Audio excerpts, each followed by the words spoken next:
Todo desastre por espaço.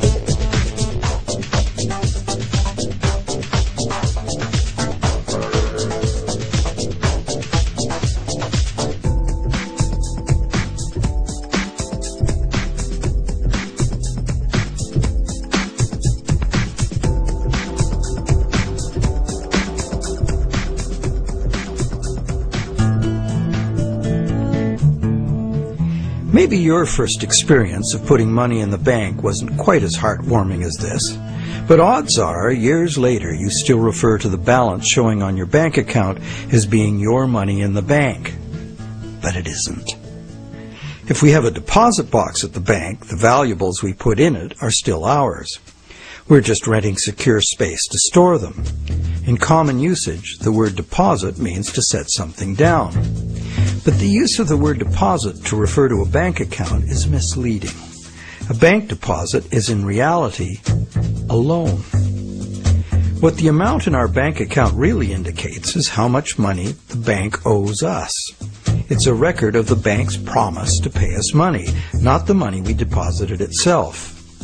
The difference is important. The truth is, when we hand the contents of our piggy bank to the bank teller, our money becomes the bank's money, to do with as it pleases. All of the money in the bank is the bank's money. None of it is ours. That's why the bank pays us interest. We have loaned the bank our money. This may seem to be a semantic distinction. We know we can go to the bank at any time and take our money out in cash if we want to. But the distinction is not semantic, nor is it trivial. The distinction is crucial. What happens in banking affects everyone, and yet few of us know anything at all about how banking really works. The entire world economy now runs on a system of credit provided by banks, and when that credit system breaks down, everyone suffers.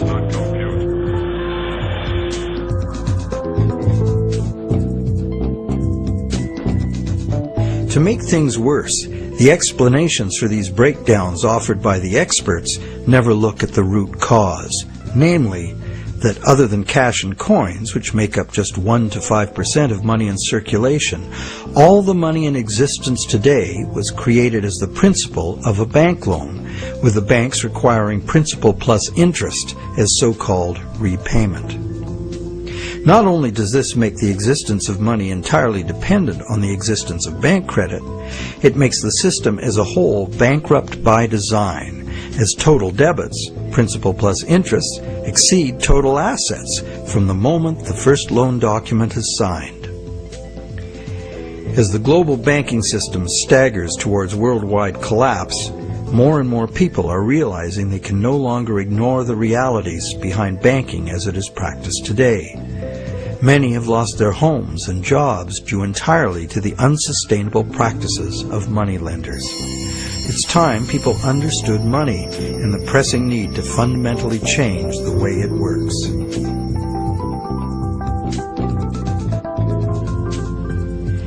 Clarifying what the words used in banking really mean is the first step. Now that we know that a deposit is, in truth, a loan to a bank, the next question is, what is a loan that we take out from a bank? When we sign for a loan, we give the bank a pledge to pay the amount of the loan plus interest. In return, the bank credits our account in the same amount as this so-called loan. While we speak of the bank as having put the loan money into our account, in reality, the only thing the bank puts into our account is its promise to pay the money. What has actually happened is an exchange of promises. Neither party has delivered anything to the other except matching pledges of debt. So who is the borrower and who is the lender? The terms loan, lender, and borrower are all misleading.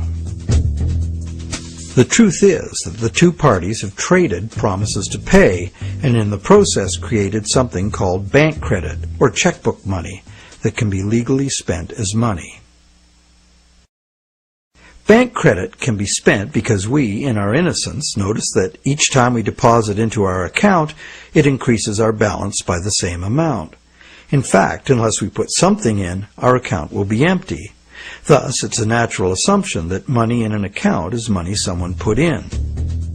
The account is a promise to pay, not the money itself. In fact, a promise always indicates the absence of the item promised. Otherwise, why does it need to be promised? Now, because all bank accounts are just promises to pay, the bank and the borrower can simply exchange promises and, in the flash of a few keystrokes, a positive balance appears in the borrower's bank account without anyone putting existing money in. Now you know the real source of what we call a bank loan.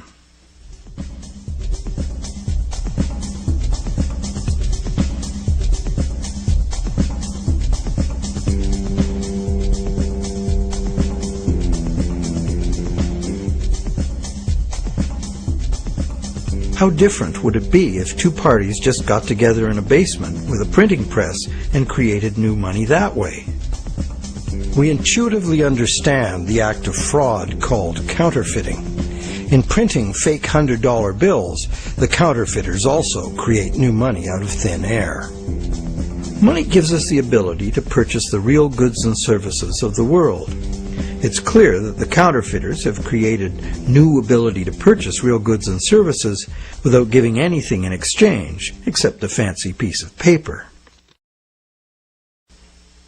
Counterfeiters get something for nothing directly at the expense of whoever gets caught with their counterfeit money. And if the counterfeit money is not discovered, it dilutes the money supply, stealing from everyone.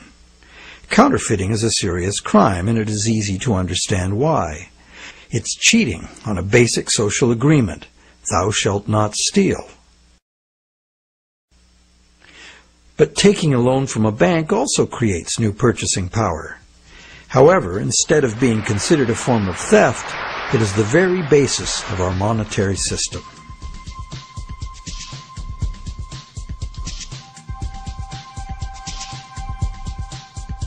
How did one form of creating money out of thin air become a crime and the other become standard business practice and the source of almost all our money? For this is what has happened. To understand how, we need to look at the history of the laws governing commerce. But before that, we need to understand the logic of the loan process itself.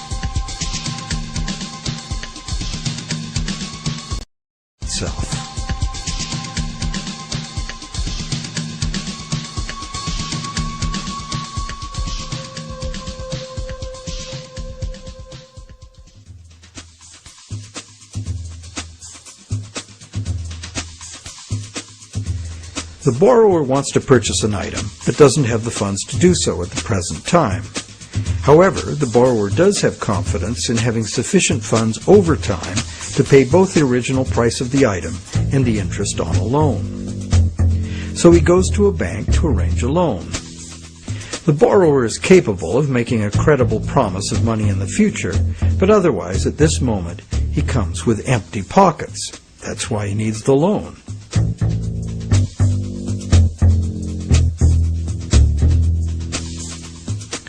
We're probably all familiar with what happens next. The bank gets the borrower to sign an agreement in which the borrower promises to pay the bank the amount of the loan plus interest, or, in default, surrender to the bank the object that is to be purchased with the loan. This is done countless times every day all over the world. But there's a problem. How can the borrower pledge as collateral something that the borrower does not yet own? If I wanted to borrow $10,000 from you to go on a luxury cruise to Europe, would you accept my neighbor's car as collateral? Of course not, because you know very well that I have no legal right to give you my neighbor's car, no matter how much I owe you. But if instead I promise to buy my neighbor's car with the $10,000 you lend me, the situation is different. You might agree to lend me the $10,000, believing I will buy the car and will pledge it as collateral for the loan once I obtain legal title to it. However, until the transaction is completed, your $10,000 loan cannot be secured by title to the car. This sequence of events problem could be very simply avoided. You could buy the car and then sell it to me. The bank could do it this way too. If the borrower commits to the bank to buy the item, why doesn't the bank just buy it with its own money and then sell it to the borrower on time payments at interest? Well, the answer to that question is also very simple. It's because the bank, like the borrower, has come to the transaction with empty pockets. The bank fulfills its part of the so-called loan transaction by creating an account for the borrower. The truth is, the so-called borrower has funded his own account by fraudulently pledging a car he does not yet own as collateral. And the bank, the so-called lender, hasn't put up any existing money at all. And, if all goes well, it never will.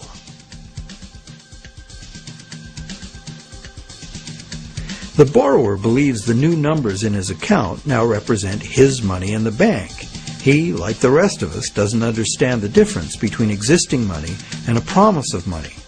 If you can spend it, what does it matter?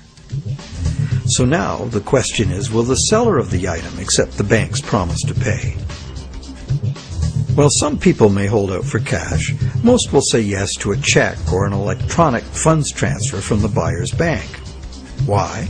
Because the seller knows from experience that she can deposit the check at her bank and it will increase her account accordingly. So what happens next?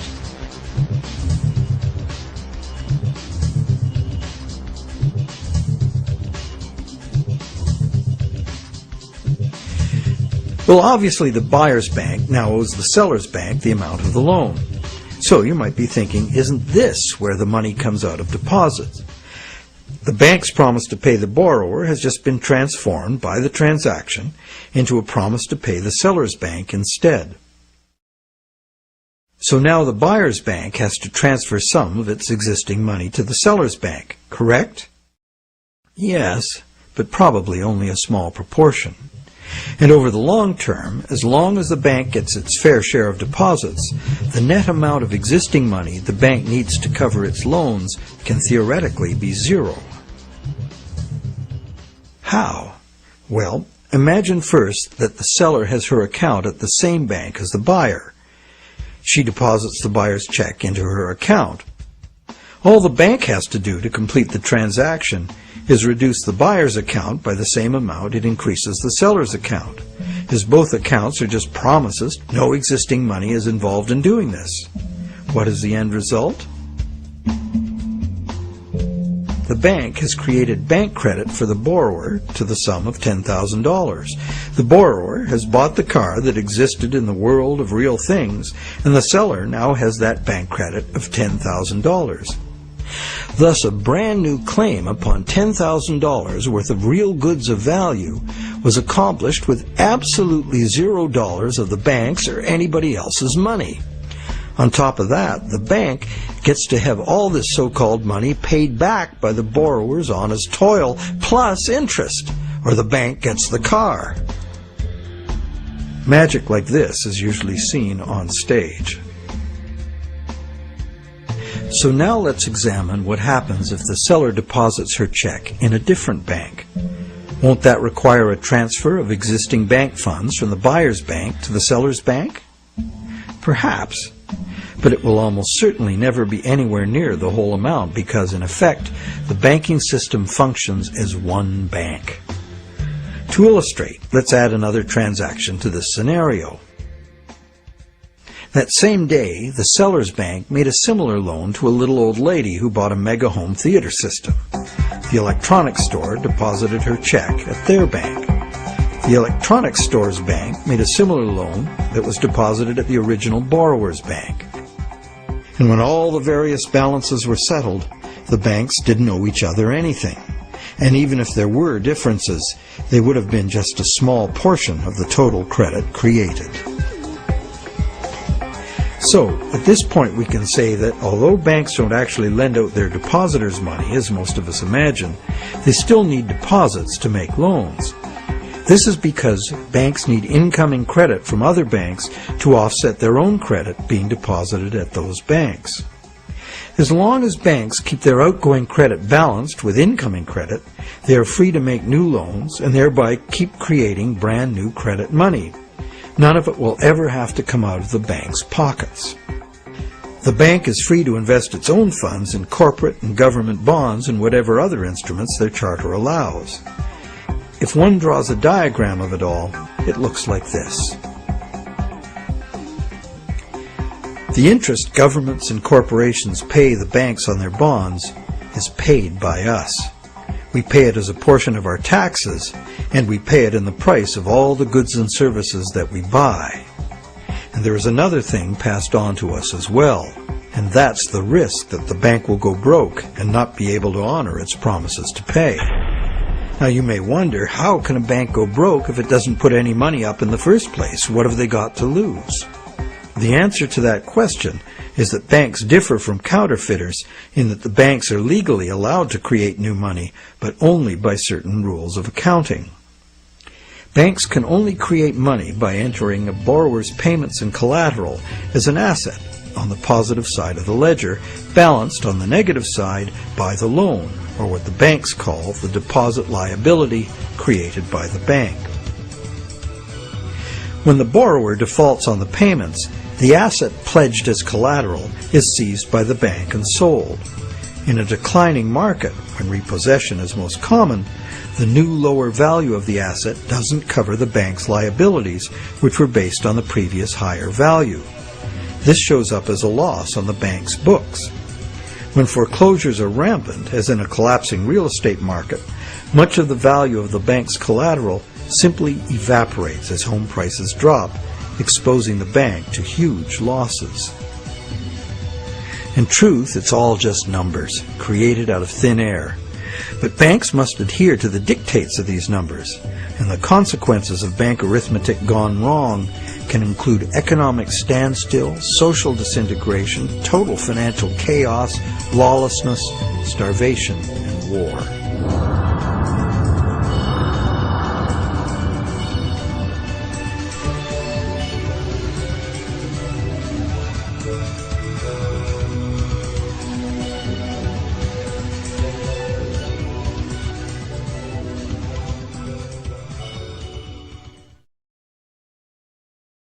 However, for the purposes of understanding the anatomy of a loan, we shall assume that the system is still functional, and all three of the loans we were looking at will get paid. The end result is that not $1 of existing money has changed hands. The end result is that not $1 of existing money has changed hands, but $30,000 of new bank credit has been created and spent into the money supply, and each of the three banks gets to collect interest on $10,000 of it. Is creation of this brand new $30,000 really an act of fraud, like counterfeiting? The obvious difference is that the banking system is legal, regulated by government and disciplined by the courts to follow the rules of accounting. Another difference is that there is no obvious victim, like the person getting caught with a counterfeit bill. Banks argue that the buyer and the seller both got what they wanted and agreed to, so where is the fraud? And if there was a fraud, who lost out? Well, to determine that, let us list who got what out of the deal. The borrower got the item he desired on terms he willingly agreed to. He may curse his decision later as he struggles to make the interest payments, or he may live happily ever after, thankful he got the loan. The seller got an increase in bank credit, which she's been conditioned since childhood to think of as her money in the bank. She's confident that she'll be able to spend it in turn, and she will. So, as far as the seller is concerned, she's been paid in full. She's happy. So who, if anyone, suffered as a result of the deal? Is there another party to this transaction we've overlooked? Well, there's also the bank that gets to collect interest on a promise to pay money. That's the business they are in and usually do very well by. And anyone else? Well, where did the car come from? It came from the world of real things. Natural resources, energy, and labor were expended to produce it. What if we consider the hidden party to be society at large and the natural world from which all things ultimately come? Because the brand new bank credit money didn't just sit there, it got spent into the general circulation in the real world. It's the real world that ultimately gets the new money in exchange for its car. This new money might stimulate new production, temporarily enlarging the economy, making lots of people happy. In fact, it often does, as most bank credit comes into being as a home mortgage, stimulus for the residential construction industry, a big provider of good-paying jobs. However, after its initial productive use, this newly created money will basically just dilute the money supply, reducing money's purchasing power by a very small amount. So, in contrast to counterfeiting, where the loss occurs to a specific victim, here the loss is borne by us all, because the real substance of the loan, the car, was extracted from the economy at large by a slight loss in the value of everyone's money.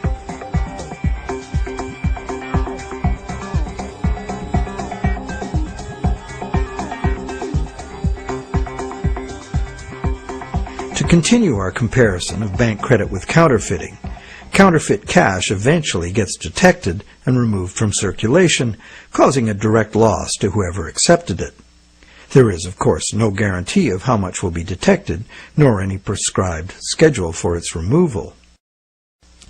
Bank credit is also removed from circulation over time because, as bank credit is paid back, the principal part of every payment is extinguished. Now remember that almost all the money in existence today is bank credit. Therefore, almost every dollar that passes through our bank accounts has a scheduled appointment to one day be paid as a principal payment on a bank loan and cease to exist. On top of the principal are the interest payments, which will become bank income, much of which will be recycled into the economy as interest to depositors and other bank expenses. So it's not immediately apparent that there's a loss to someone as a result of bank credit being withdrawn from circulation the way there is with counterfeit cash. But if we look closer, we find an interesting situation. We don't need anything more than fundamental arithmetic to understand the power that lies in controlling the money supply and why, as currently designed, total debt must constantly expand or the system collapses. Whenever the rate of debt money creation falls behind the rate of debt money destruction, the total amount of money in use will shrink. This is called deflation because the money supply is shrinking like a deflating balloon. The result is less money relative to the goods and services available. With less money around to pay for them, the price of goods and services go down. At first, this sounds like a good thing, and it could be, if money were not created as debt at interest. For anyone not in debt, deflation would be like a general dividend on money, paid in goods and services of our choice. It would be as if money were the people's stock in their own prosperous company, their nation. People wouldn't have to demand a pay raise. If a nation were more productive as a whole, thus deserving of a raise, everyone would benefit automatically by having their money buy more. However, this is definitely not the effect deflation has in a system where money comes in the form of interest-bearing debt. More than 95% of all money currently in existence is in the form of debt to banks, promises to pay with interest added. And as we have seen, the principal is created, but not the interest.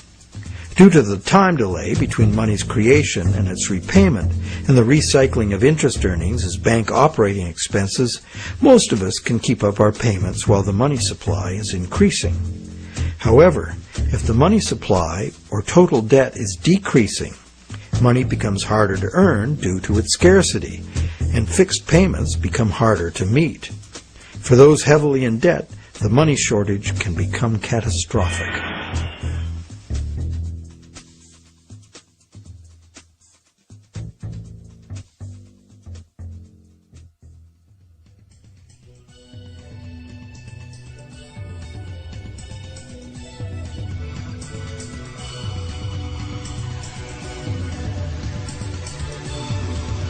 Unfortunately, the psychological effects of falling wages and prices rapidly accelerate the process, as borrowers, including large businesses, lose confidence in being able to repay loans, so that they don't sign up for any.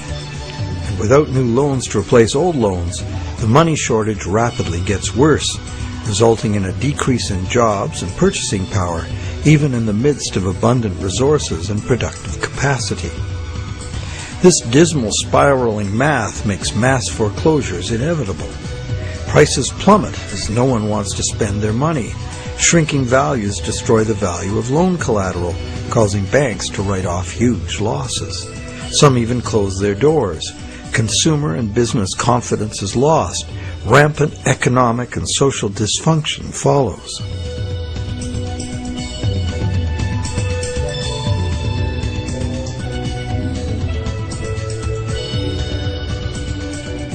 This disastrous spiral cannot be turned around unless the government creates new money itself or goes deeply in debt to private banks in order to create enough new money to reorganize and rejuvenate the economy. The most familiar example of this is the stock market crash of 1929. The psychological fallout of the stock market collapse resulted in less borrowing and thus less new money. The Federal Reserve did nothing to correct the resultant deflation, and by 1932 the money supply had been reduced by a third. Countless people were evicted from their homes because the money to make their mortgage payments simply ceased to exist. Then, in 1932, Franklin Roosevelt became the U.S. president.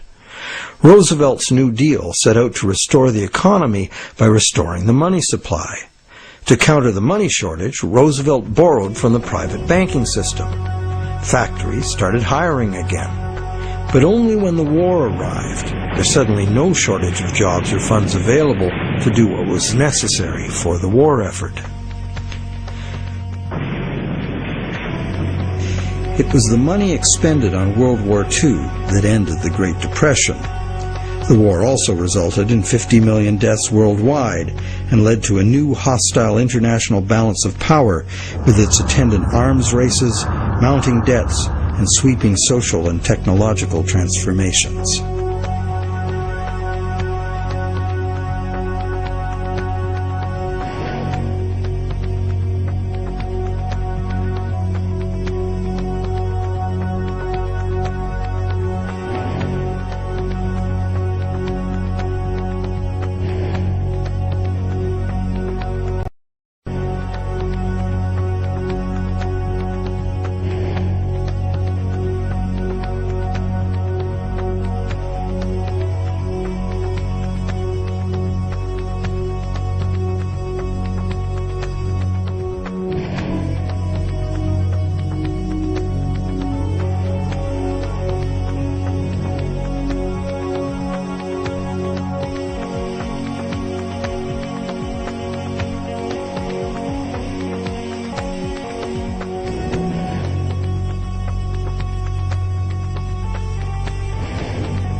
The cycle of economic boom and bust is commonly called the business cycle, as if it were a natural occurrence like the hydrological or carbon cycle.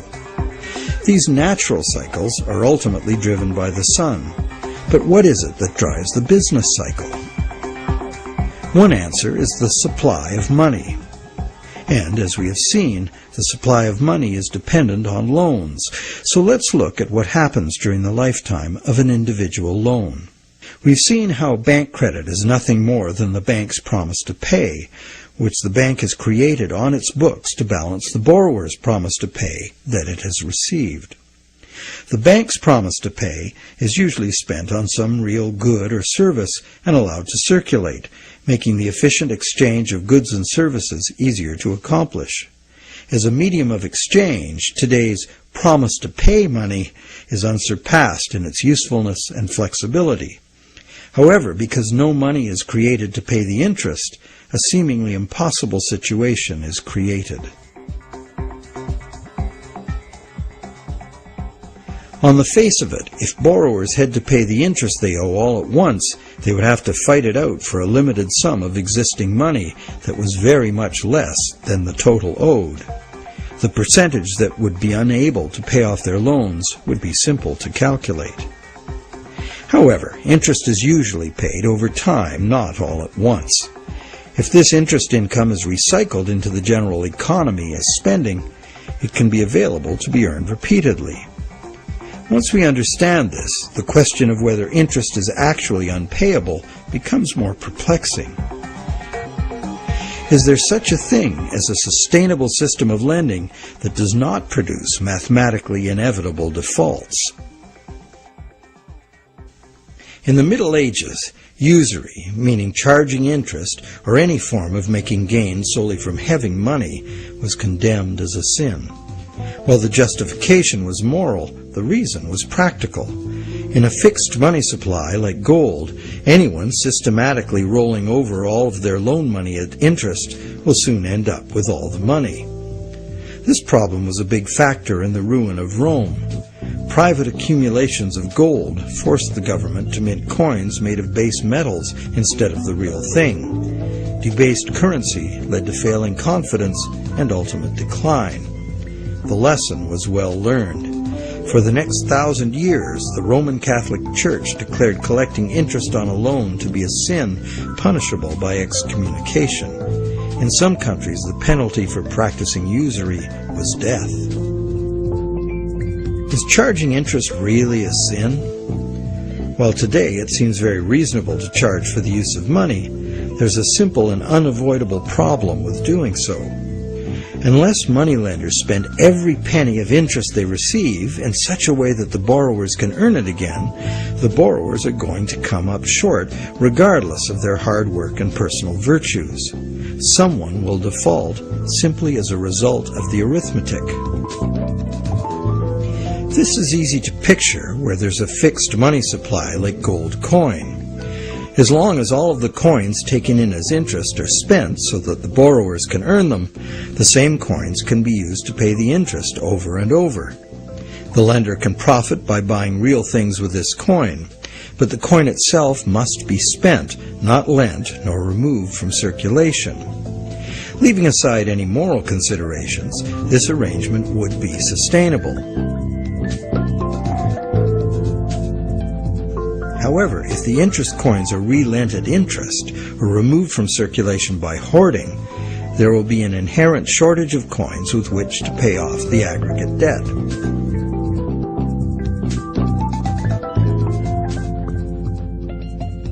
The situation is essentially no different in our current debt-based system.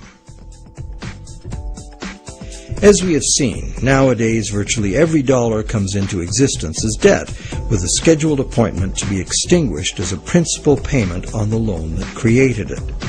Thus, for all borrowers to be able to make their payments of principal plus interest, two things must be true. The dollar created as the principal of the loan must be available to be earned by the borrower in order to make the principal payment that extinguishes that dollar.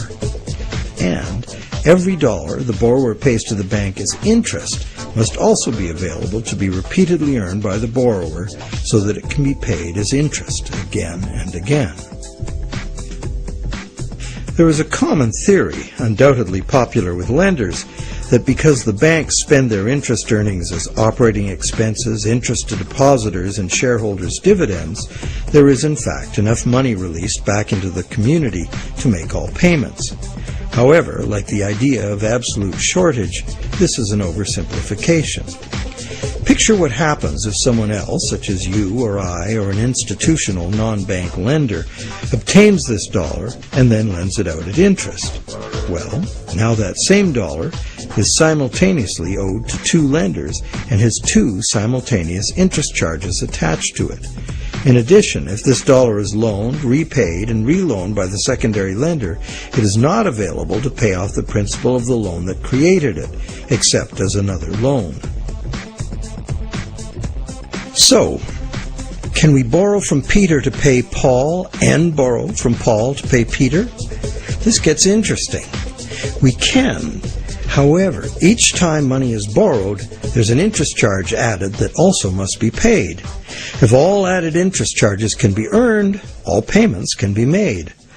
On this basis, many economists and defenders of the current system claim there can never be a shortage of money and all payments can be made. But this seems to be a false assurance. For instance, if secondary lenders capture some of the money needed to retire the loan that created that money, the original loan can never be retired. The deficiency will have to be borrowed over and over forever, each time at interest. Each deficiency will be cumulative, adding to an ever-building total of debt that can never be paid off. And it stands to reason that for each added interest charge in the system as a whole, something extra is demanded of the system as a whole to pay for it. This affects everyone, producers, governments, and consumers. For producers, that something extra must be raised through higher prices or more sales. However, competition for more sales usually requires lowering prices, necessitating even more sales, and leads to overproduction and saturation of the market. The end result can mean job losses, plant closures, and bankruptcies. For governments, that something extra is raised by increasing taxes. But increasing taxes drains money from the productive economy, resulting in a reduction in the collective ability to pay taxes, which then necessitates increased government borrowing and additional interest charges. For consumers, something extra can mean getting an additional job, or borrowing to pay past debts, or paying off debt over longer periods of time. However, competition for jobs tends to lower wages, and paying over longer periods of time adds enormously to the amount of interest owed. And of course, borrowing to pay off past debts is like trying to fill a hole with more hole. And that is the situation we find ourselves in today. Producers can't sell more because consumers can't afford to buy. Governments are cutting taxes, not raising them, because consumers can't afford to buy. Governments are cutting taxes, not raising them, hoping to stimulate consumer demand. And consumers' real incomes are limited or even falling due to competition for a limited number of jobs. Therefore, any increase in the total amount of interest charges within the monetary system as a whole will result in a genuine shortage of money. This is because the real productive economy is limited by the availability of nature's resources. The productive economy exists to serve actual needs. It simply cannot keep pace with the demands of the artificial financial economy, which has an unlimited appetite for profit, and which operates with no regard for the natural limitations of the real world.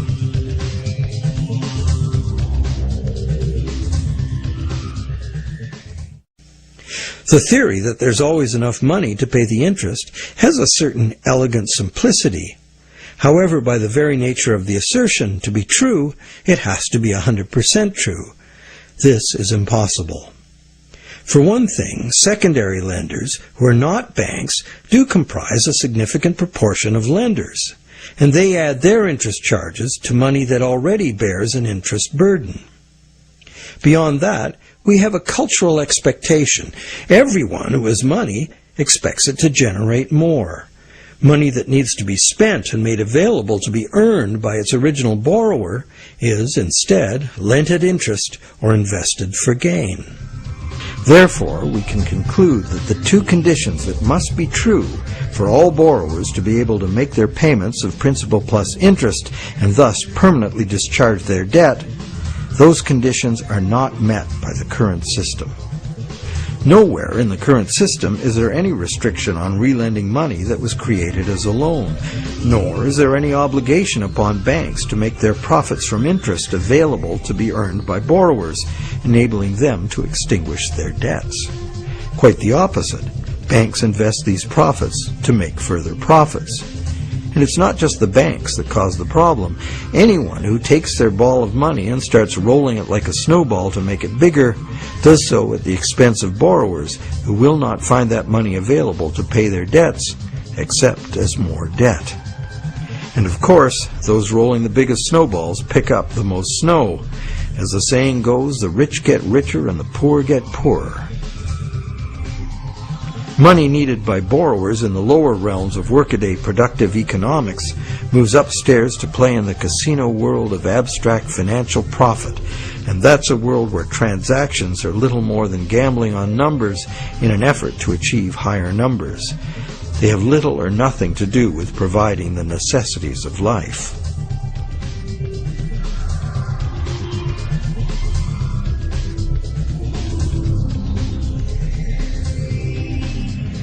Today, the largest volume of money by far is changing hands in what is best described as the gambling economy.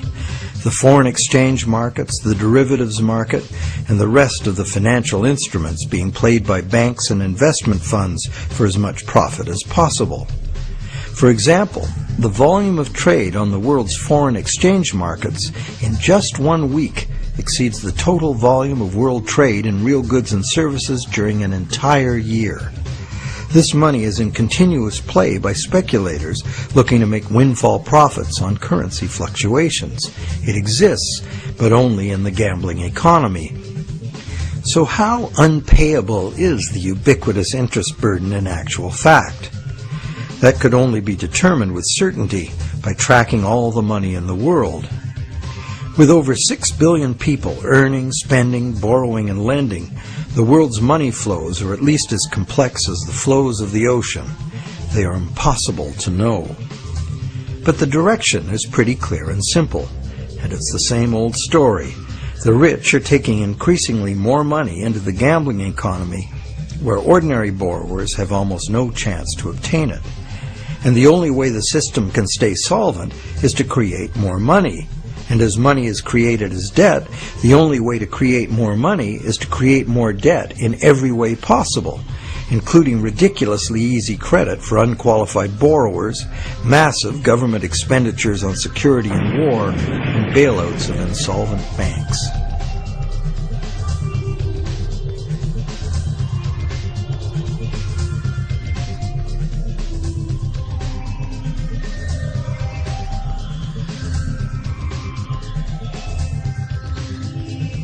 How does the individual loan cycle relate to the boom and bust phenomenon known as the business cycle? The individual loan cycle can be described like this. First, there is economic stimulation because of initial spending. This is followed by inflation because new money basically just dilutes the money supply. And eventually, inflation is followed by deflation as loan repayments gradually extinguish the principal, removing that money from circulation. As long as the individual loan cycles don't match up, these cycles can smooth each other out. This creates a fairly stable money supply that leads to fairly stable prices, although continuous growth of the money supply is required, at least in part because, as you will recall, the money to cover the interest was never created. This is the model on which our economy is currently based. Avoiding deflationary spirals and keeping inflation at a level that doesn't upset people's apple carts constitutes the art of managing the economy, which is rather narrowly defined as achieving so-called price stability. However, a look at the purchasing power of the US dollar in real goods over the last century instantly reveals what this so-called price stability has really meant. The dollar has clearly lost almost all of its value, 96%, and is continuing to do so at a rapid pace. So price stability is not being achieved, and one hardly needs a degree in psychology to understand how human nature itself would turn the individual loan cycle into the collective phenomenon of the business cycle.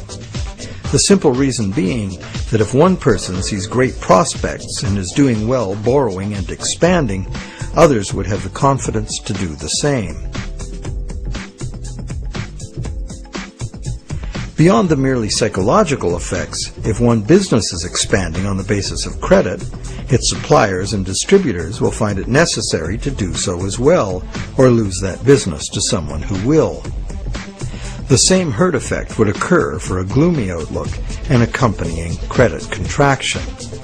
Thus, it is entirely predictable that individual loan cycles would have a built-in propensity to line themselves up rather than be randomly distributed. And when they do, we see the larger scale cycle called the business cycle emerging directly from the cumulative effects of individual loan cycles.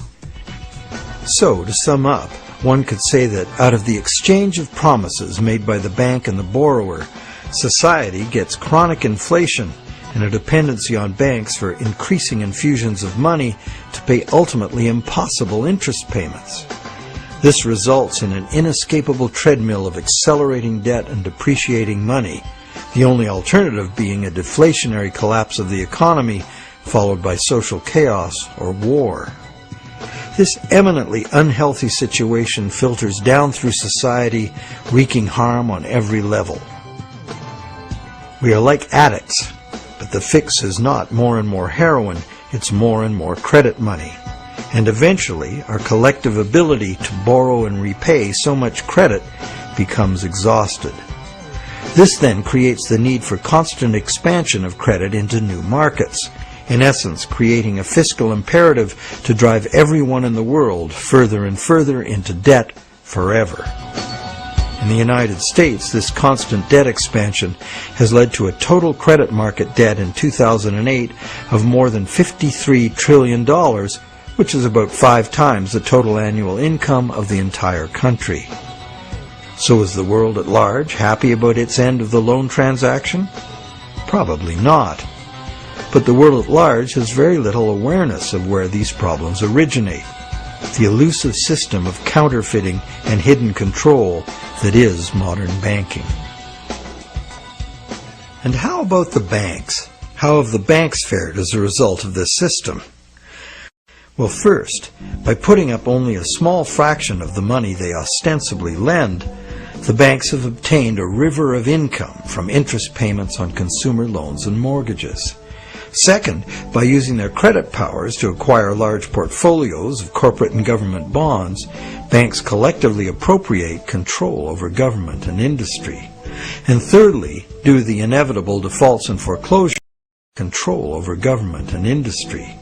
And thirdly, due to the inevitable defaults and foreclosures, the banks gain legal title to a lot of real property the world over. And finally, if the worst happens, if borrowers default en masse, causing the banks large losses, the government is forced to rescue the banks with multi-billion-dollar bailouts to save the financial system. And what are these bailouts financed with? You guessed it, more taxpayer debt. It is really quite an achievement to pull this off, and without most of the victims even being aware of it. If you're now thinking there ought to be a law, well, there is. There's a whole body of law that makes all of this legal. So how did a system like this ever become the law?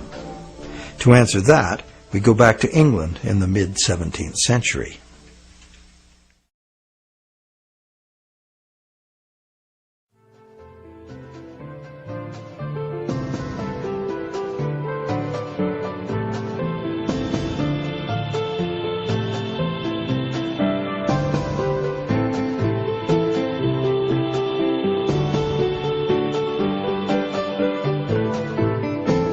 With the development of better ships and the new explorations they allowed, trade was expanding rapidly. In order to carry out commerce, especially over great distances and lengths of time, written contracts were becoming more and more important and more sophisticated. Under English common law, it had long been established that a contract could only be enforced if something of real substance had changed hands. A transfer of goods or rights in property was the real stuff of the exchange, and that was what the court would evaluate for fairness, not just the words on the document. A contract under which there had been no exchange of consideration, meaning real goods or rights in property, was deemed to be empty and was therefore not enforceable by the court. So, a contract in which a borrower, say, pledged a car he does not own in exchange for a bank's promise of payment would not even qualify as a contract. No common law court would enforce it. As well, in the event of a dispute over a contract, under common law, only someone who had actually provided consideration to the transaction, in other words, only someone who delivered the goods, had the right to sue in court for fulfillment of the contract by the other party. This right was not transferable to a third party.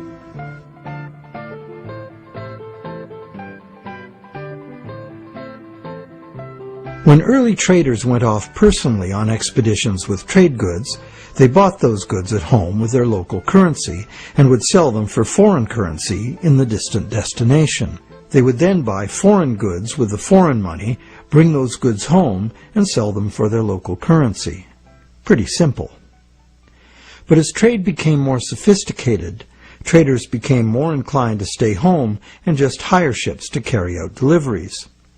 This gave traders the freedom to import cargoes of foreign goods from different sources than the destination to which their home goods had been exported. Thus, a problem was created. The exported goods had been paid for with foreign coin, the value of which needed to be spent somewhere else. Moving money as coins entailed a high risk of theft, as well as the near certainty of partial loss by currency conversion in a different land. This problem of payments from a distance was overcome by the use of bills of exchange. A bill of exchange was a signed order from the payer to an addressee demanding that the addressee pay a certain specified sum of money to the person identified as the payee. These were secured by signature, and they could not be acted upon in court by anyone other than the original parties. Thus they were of no use to a thief or any other third party. You probably recognize that these were the precursors of checks. I, the payer, instruct the bank, the addressee, to pay the payee, a person named on the check, a certain sum of money. This was all well and good for transactions among parties who were known to each other. The bill of exchange was used merely as a way to order payment in coin at a distant location. But merchants soon wanted more flexibility. They wanted to be able to use bills of exchange to reconcile payments amongst many merchants in many locations, using bills of exchange like money itself. For this to work, bills of exchange had to be assignable to and enforceable by third parties. As we shall see, this was the moment in legal history that gave sanction to the banking system we have today. A third party, who might have honestly purchased a bill of exchange several steps removed from the original exchange, could not be expected, nor would he have the right, to show up in a common law court and defend the validity of the contract and collect on it. This made third-party bills of exchange an unacceptable risk. So, in order to be able to use bills of exchange as a convenient and guaranteed third-party payment system, essentially equivalent to money, the common law practice had to be set aside regarding bills of exchange. In England, by a series of legal decisions from 1664 to 1699, this problem for commerce was remedied by making bills of exchange enforceable by third parties.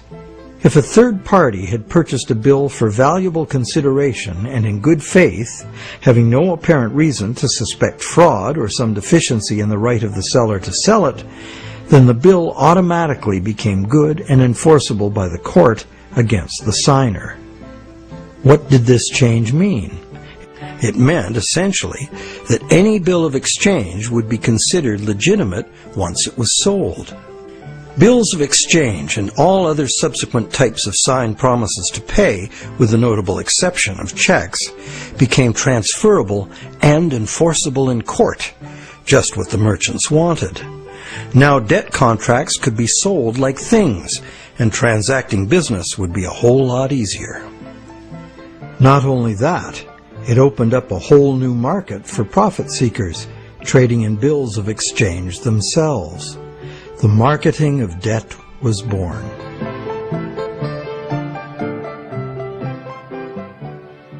The change in the law had another effect as well.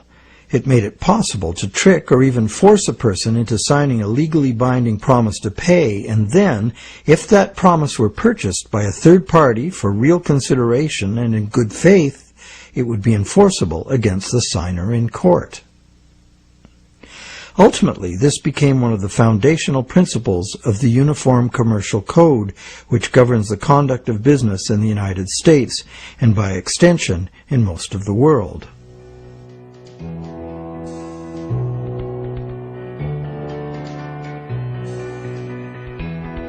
Think about it.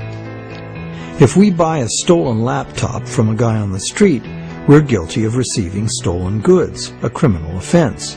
Doesn't matter if we paid honest money and were unaware the goods were stolen. The court will restore the goods to the rightful owner. We, as purchasers, innocent or not, lose our money and may even be charged with a crime.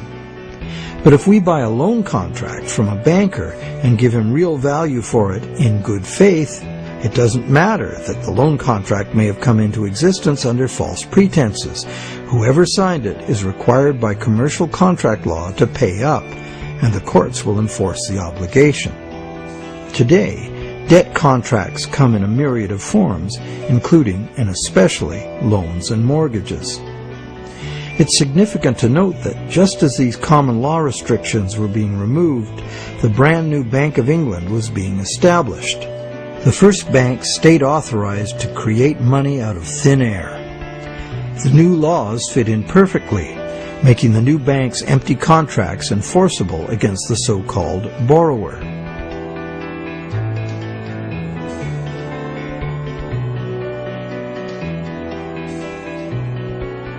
Those who have discovered the true nature of their own bank loans and have attempted to challenge the validity of their debt contracts in modern courts have discovered to their dismay that this commercial contract law is still the bedrock defense of money as debt. The bank will have sold the original loan agreement to a third party for value, and even though that third party is often just a sister company of the bank, all that matters to the judge is who possesses the document, what it says, and whose signature is on it. The bank's failure to inform the borrower about the true nature of the loan contract and the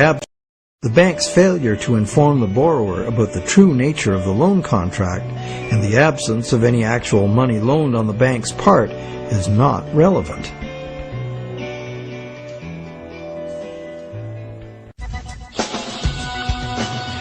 So, to conclude our investigation, it appears that modern banking practice rests on several distinct violations of common law, common sense, and natural justice. The first violation is the fraud the borrower commits by pledging as collateral property the borrower does not yet own. And the bank is complicit, as it knowingly accepts the fraudulent pledge as backing for the credit it creates. The second violation is the failure of the bank to disclose the true nature of the contract. The bank calls it a loan, leading the borrower to believe that he or she is receiving a loan of existing money. But the bank knows full well it has provided only a brand new promise to pay, simply typed in on a computer screen. A promise that the bank knows it will probably never have to fulfill. Thirdly, the loan agreement should be invalid, because impossible contracts are legally invalid. The bank is creating an impossible contract because the conditions required to guarantee that the borrowers have the opportunity to pay off the principal plus interest are not met. Unless the system enforces 100% recycling of both principal and interest, which it emphatically does not, some borrowers are going to default and lose their collateral simply due to the systemic shortage of money. The fourth violation is the violation of natural law by the law of contracts, which confers automatic legitimacy of title on any contract if the contract is sold to a third party for valuable consideration. This violates the principle that one cannot give better title to something than one has. But perhaps the biggest fraud of all is that most of the people who produce the real wealth of the world are in debt and at risk of losing everything they have worked for to bankers who fabricate money out of mere promises to pay. And where does this leave us? We are hostages in an economy that must grow faster and faster to keep up with an ever-growing money supply, or the entire system collapses in ruin. The money system as currently structured refuses to recognize that the real economy is limited by the capacity of the planet to provide the raw materials and waste disposal services the economy needs. The planet is finite, and therefore it should be obvious that the economy cannot grow at an accelerating pace forever. Our current money system runs like the bus in the movie Speed. It could not slow down, or the bomb planted on the bus would go off. And our situation is even worse, because the rate of debt creation must forever accelerate, or the entire economy crashes. The notion that infinite, perpetually accelerating growth is possible is the great fallacy of modern economics. It is a fatal delusion born of greed. An economic, social, and environmental crash of unprecedented proportion is surely inevitable, and this monetary system is utterly and hopelessly incapable of adapting to it. No wonder monetary reformers around the world insist that the entire monetary system needs to be rebuilt from the ground up.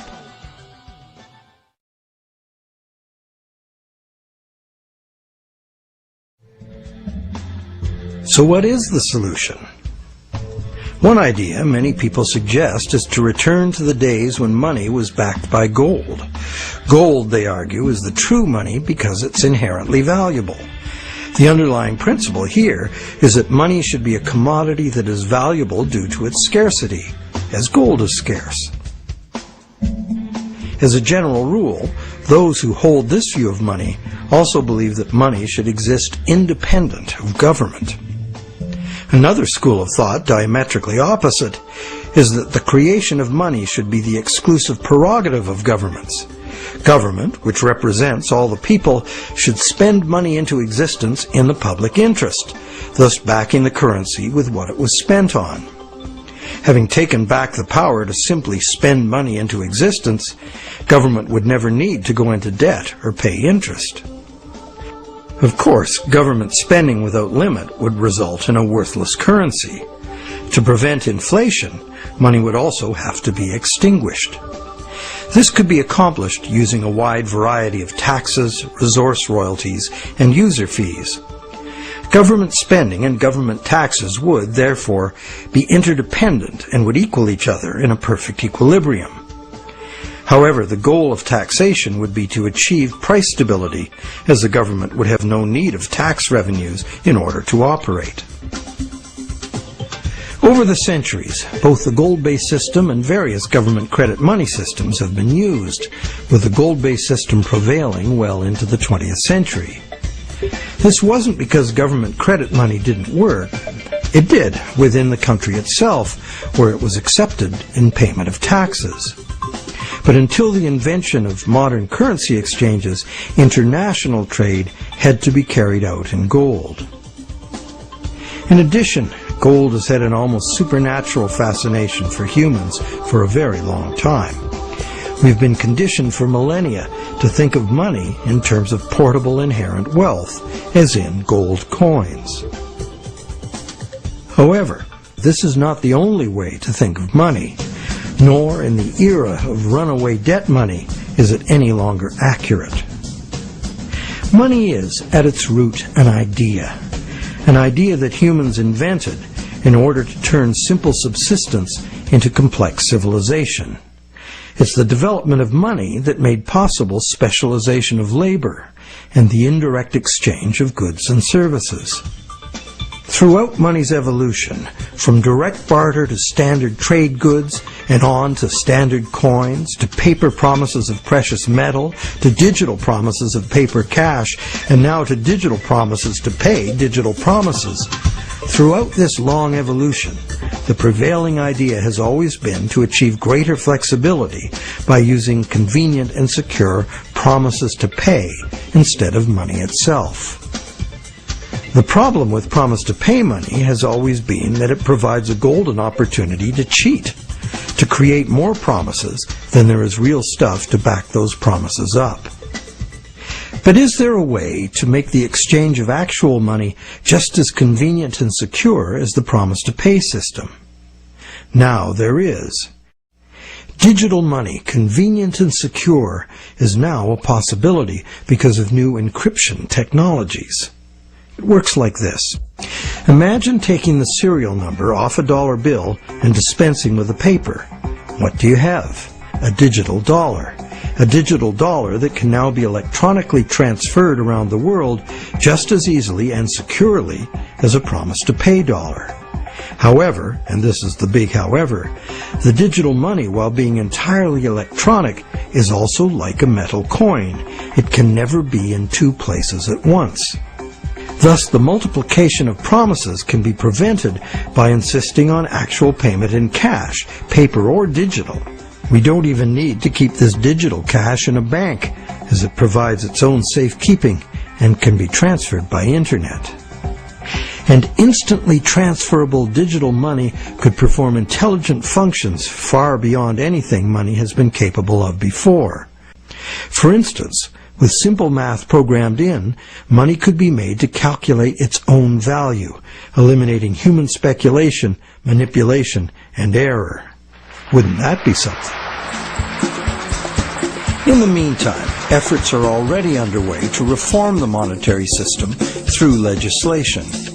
Initiatives like the Monetary Reform Act and the American Monetary Institute's Monetary Act have already been written, prescribing in detail how to return the power to create money exclusively to government, and thus limit banks to lending existing money, just the way most people imagine it works now. While differing in detail, all such reform proposals in whatever country they originate always advance the same simple idea. The benefits of money creation belong to the public. At present, money is created not for the benefit of society, but for the profit. At present, money is created not for the benefit of society, but for the profit of private banks. Banks like to create enormous amounts of money from our debt because the more we borrow into existence, the more interest the bank gets to collect, and the richer the bank becomes. In the process, the banks gain more control over everyone, individuals, industry, and government alike.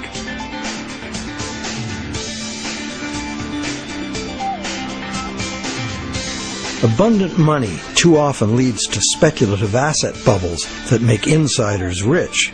But, as we have witnessed, these bubbles inevitably burst under the unbearable weight of ever-increasing interest demands.